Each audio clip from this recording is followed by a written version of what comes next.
Fitting হয়ে গেছে। আমাদের এখন ভ্যাকুম করা চলছে।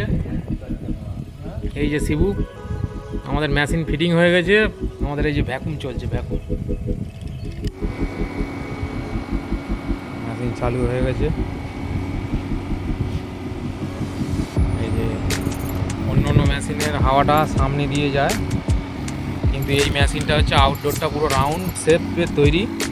এর গোল কন্ডেন্সারটা হচ্ছে গোল, এই যে দেখতেই পাচ্ছেন পুরো গোল কন্ডেন্সার। আর এর হাওয়াটা এই যে উপর থেকে, এর গরম হাওয়াটা বাড়ায় উপর থেকে।